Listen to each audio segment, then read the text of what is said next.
രണ്ട് പിതാക്കന്മാരുടെ തിരുനാള് ഒരുമിച്ച് ഘോഷിക്കാൻ കഴിയുക എന്ന് പറയുന്നത് അതൊരു പ്രത്യേകതയാണ്. ആ ദൈവത്തിൻ്റെ കൃപയാണ്. സങ്കീർത്തനം 103 എൻ്റെ മനസ്സിൽ പ്രാർത്ഥനയായി കടന്നു വരിക. രണ്ട് പിതാക്കന്മാർ ഒരു പക്ഷേ പ്രാർത്ഥിക്കുന്നതും അത് തന്നെയായിരിക്കും. എൻ്റെ ആത്മാവെ കർത്താവിനെ സ്തുതിക്കുക, എൻ്റെ ആത്മാവെ അവൻ്റെ ഉപകാരങ്ങളൊന്നും മറക്കാതിരിക്കുക. മനോഹരമായ സങ്കീർത്തകന്റെ വാക്കുകളാണ്. ഈ രണ്ട് പിതാക്കന്മാരെയും ഒരുമിച്ച് കാണുന്നതും അവരോടൊപ്പമായിരിക്കുന്നതുമൊക്കെ എനിക്ക് എല്ലാവർക്കും ഒരു പ്രചോദനമാണ്, വലിയൊരു കൃപയുടെ അടയാളപ്പെടുത്തലാണ്. വിശുദ്ധ ഗീവർഗീസിനെ കുറിച്ച് എൻ്റെ സതീർത്ഥ്യൻ മോൺസിഞ്ഞോർ പയസ് മലക്കണ്ടത്തിൽ ചരിത്രപരമായി ഇവിടെ അവലോകനം ചെയ്തു. അതുകൊണ്ട് ആ വിഷയത്തിലേക്ക് എനിക്ക് കടക്കേണ്ട ആവശ്യമില്ലല്ലോ. എന്നാൽ എൻ്റെ ചെറുപ്രായത്തിൽ ഞാൻ അടൂരിനും കൊട്ടാരയ്ക്കും ഇടയ്ക്ക് കുടുംബമുള്ള ഒരാളാണ്, വീട് ഉള്ള ഒരാളാണ്. അവിടെയുള്ള രണ്ട് കാര്യങ്ങളൊന്ന് ഓർമ്മപ്പെടുത്തിയാൽ പ്രത്യേകിച്ച് ഈ വിശുദ്ധൻ്റെ മധ്യസ്ഥത്തിൻ്റെ മഹത്വം നമുക്ക് വ്യക്തമാകും. ദൈവജനം ഏറ്റെടുത്ത ഒരു വിശുദ്ധനാണ് സെന്റ് ജോർജ്. ഞങ്ങളുടെ നാട്ടിൽ പ്രത്യേകിച്ച് ഈ പുണ്യപിതാവിൻ്റെ തിരുനാൾ സമയത്ത് 10 ദിവസങ്ങളിൽ ഓരോ വീട്ടിലും, പ്രത്യേകിച്ച് ക്രൈസ്തവ കുടുംബങ്ങൾ, അത് യാക്കോബ, ഓർത്തഡോക്സ്, അത് കത്തോലിക്ക, ഏതുമാകാം, അവിടെ ഒരു നേർച്ചയുണ്ടാവും. ആ നേർച്ചയ്ക്ക് ലഭിക്കുന്നത് കോഴിക്കറിയും കള്ളപ്പവുമാണ്. ഇത് നേർച്ച നടത്തിയില്ലെങ്കിൽ പാമ്പ് വരും, നേർച്ചയ്ക്ക് നമ്മെ വിളിച്ചിട്ട് നാം പോയില്ലെങ്കിലും പാമ്പ് വരും. എങ്ങനെയായാലും അതുകൊണ്ട് പോയേ മതിയാകും.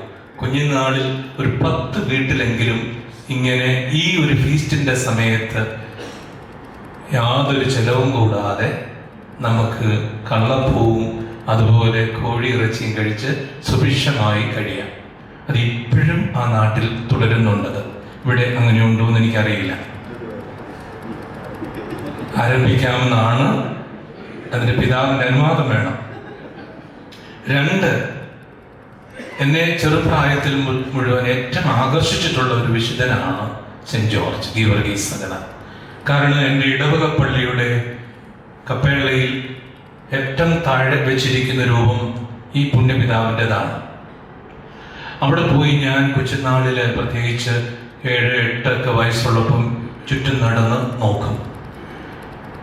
അന്ന് മനസ്സിലുണ്ടായിരുന്ന ഒരാഗ്രഹമായിരുന്നു പട്ടാളക്കാരനാവണം. ആ തൊപ്പിയും ആ കുന്തവും ആ സൈനികന്റെ വേഷവും ഒക്കെ എന്നെ വളരെ വളരെ ആകർഷിച്ചിരുന്നു. മറ്റൊരു വിശുദ്ധനിൽ ഞാനത് കണ്ടിട്ടുമില്ല, കേട്ടിട്ടുമില്ല. മറ്റെല്ലാവരും ഇങ്ങനെ വല്ലാതൊക്കെ നടക്കുമ്പോൾ ഇദ്ദേഹം വളരെ ഗൗരവത്തോടെ കുന്തവും എടുത്ത് ഇങ്ങനെ നിൽക്കുന്ന ഒരു ദൈവം എങ്ങനെയോ തൊപ്പിയൊന്നും എനിക്ക് തന്നില്ല, അതിന് പോലെ ഒരു തുണി തന്നിട്ടുണ്ട്. ഈ 2 വിശുദ്ധരെയാണ്, ഈ രണ്ട് കാര്യങ്ങളാണ് എൻ്റെ പശ്ചാത്തലത്തിൽ നിന്നുകൊണ്ട് ഞാൻ ഓർക്കുക. ഇവിടെ 2 പിതാക്കന്മാരെ നമ്മൾ ഇന്ന് അനുമോദിക്കുകയാണ്. അഭിയോഗ്യനായ മാർ ജോർജ് പുന്നക്കോട്ടൽ പിതാവ്, ഞാൻ 1985 വൈദികനാകുമ്പോൾ കേരളത്തിൽ നിറഞ്ഞു നിന്ന കുറേ പിതാക്കന്മാരുടെ മുഖമാണ് മനസ്സിലുള്ളത്. ഇവരെയൊക്കെ നോക്കിയാണ് ഞങ്ങൾ പല കാര്യങ്ങളും ഒന്ന് പഠിച്ചിരുന്നത്. ചങ്ങനാശ്ശേരിയിൽ ബൗദ്ധ തിരുമേനിയും ഇവിടെ പുന്നക്കോട്ടിൽ തിരുമേനിയും, അങ്ങനെ ഇവരൊക്കെ നിറഞ്ഞു നിന്ന ഒരു സഭ. പിതാവിൻ്റെ വേദശാസ്ത്ര വിജ്ഞാനം നമുക്ക് എല്ലാവർക്കും പരിചിതമാണ്. കോതമംഗലം രൂപതയെ 36 വർഷം വലിയ ഇടയൻ എന്ന രീതിയിൽ നയിച്ച് എത്ര സ്കൂളുകളാണ് സ്ഥാപിച്ചത്, എത്ര വിദ്യാലയങ്ങളിൽ എത്ര സ്ഥാപനങ്ങൾക്കാണ് തുടക്കം കുറിച്ചത്, എത്ര പള്ളികളാണ് പണിതത്. അശ്രാന്ത സമർപ്പണം, അധ്വാനം, ഇതൊക്കെ വന്യപിതാവിൻ്റെ ജീവിതത്തിൻ്റെ നിയോഗങ്ങളാണ്. ഏറെ നമുക്ക് പഠിക്കാനുള്ള ഒരു പാഠപുസ്തകമാണ് അഭിമന്യ പുന്നക്കോട്ടിൽ പിതാവ്. ഞങ്ങൾക്ക് റീജിയണൽ ബിഷപ്സ് ധ്യാനമുണ്ട്. സൗകര്യമുണ്ടെങ്കിൽ പിതാവ് അധികം ദൂരമല്ലെങ്കിൽ അവിടെ എത്തും. എല്ലാവരും നോക്കുന്നത് പിതാവിൻ്റെ ആ വരവാണ്. വളരെ ശാന്തമായി വരുന്നു, വളരെ സന്തോഷത്തോടെ എല്ലാവരോടും പെരുമാറുന്നു. എന്നെ അത്ഭുതപ്പെടുത്തുന്നത്, പിതാവ് വിശുദ്ധ കുർബാന ചൊല്ലുമ്പോൾ പിതാവിന് പുസ്തകം നോക്കേണ്ട കാര്യമില്ല, എല്ലാം തലയിലുണ്ട്. പുസ്തകം നോക്കാതെ നിന്ന് ഇപ്പോഴും മനോഹരമായി സിറോ മലബാർ സഭയുടെ ആ ആരാധനക്രമം നടത്തുന്നത് ഞാൻ വളരെ സന്തോഷത്തോടെ നോക്കി നിന്നിട്ടുണ്ട്. അപ്പോൾ നമ്മുടെ ഈ ഭദ്രാസനത്തെ, ഈ രൂപതയെ ഇതുപോലെ വളർത്തി മറ്റൊരു കയ്യിലേക്ക് ഏൽപ്പിക്കുക, അതും ഒരു ജോർജിനെ തന്നെ കണ്ടുപിടിച്ച് അത് ഏൽപ്പിച്ചു എന്നുള്ളതാണ് പിതാവിൻ്റെ മറ്റൊരു വലിയ മഹത്വം. കാരണം ആ വിശുദ്ധൻ കുറച്ചു നാളും കൂടി ഇവിടെ നിന്നേ കാര്യം ശരിയാകുള്ളൂ എന്നൊരു പക്ഷേ പിതാവ് മനസ്സിൽ കരുതി കാണും.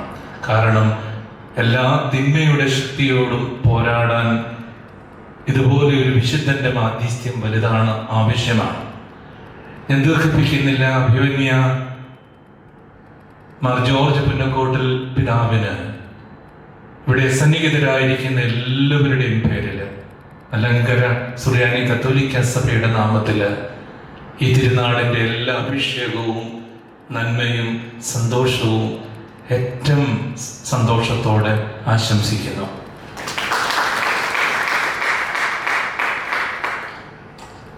അഭിമന്യനായ മാർ ജോർജ് മടത്തിക്കണ്ടത്തിൽ പിതാവ്, അദ്ദേഹം ഒരു നിശബ്ദനായ പ്രവർത്തകനാണ്.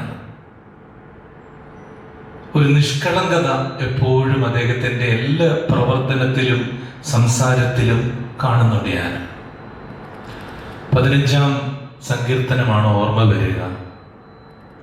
കർത്താവേ, അങ്ങേ വിശുദ്ധഗിരിയിൽ ആര് വസിക്കും?